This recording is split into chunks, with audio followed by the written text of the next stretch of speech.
ఈ రోజున ప్రభుత్వాలు ప్రపంచవ్యాప్తంగా చింతపడుతున్న విషయం అంటూ ఏదైనా ఉంది అంటే, యవన బిడ్డలు చాలామంది ఈ డ్రగ్స్కి అలవాటైపోతున్న భయంకరమైన విషయాన్ని ప్రభుత్వాలు గుర్తించాయి. అందుబట్టి ఎక్కడికక్కడ చెక్ పోస్టులు ఏర్పాటు చేసి ఆ గంజాయి వాడకాన్ని తగ్గించాలని, లేదా హెరాయిన్, కొకెయిన్ వాడకాన్ని తగ్గించాలని చాలామంది ప్రయత్నం చేస్తున్నారు.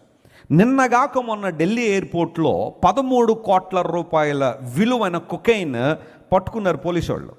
ఆ కస్టమ్స్ డిపార్ట్మెంట్ వాళ్ళు పట్టుకున్నారు. ఎలా దాన్ని స్మగ్లింగ్ చేస్తున్నారు ఇండియాలో కంటే, ఒక ఆమె హ్యాండ్ బ్యాగ్లో ట్యాబ్లెట్స్ ఉన్నాయంట.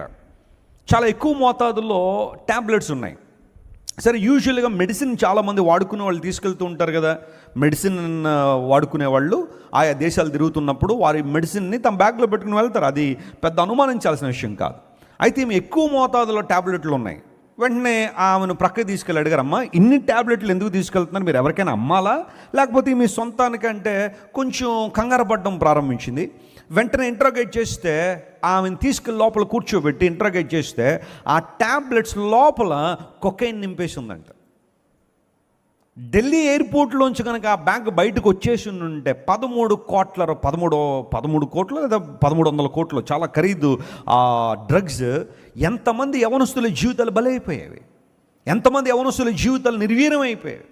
చాలా జాగ్రత్త సొమ్మ యవన బిడ్డలు ఈరోజు గంజాయి చాలా విరివిగా అపవాది చాలామంది చేతిలో తీసుకొచ్చేస్తున్నాడు. ఒక్కసారి దానికి అలవాటు పడిపోయావంటే ఇంక నీ జీవితంలో అభివృద్ధి అయిపోయినట్టే. నువ్వు ఆలోచన విధానం ఉండదు, ఇంక నువ్వు ఆలోచన చేసే శక్తి ఉండదు, నువ్వు స్థిరపడే విధానాలు ఉండవు, ఉన్నతమైన అనుభవాలకు నువ్వు రాలేవు. అలాంటి భయంకరమైన పరిస్థితుల మధ్య నీ జీవితం ఉందా?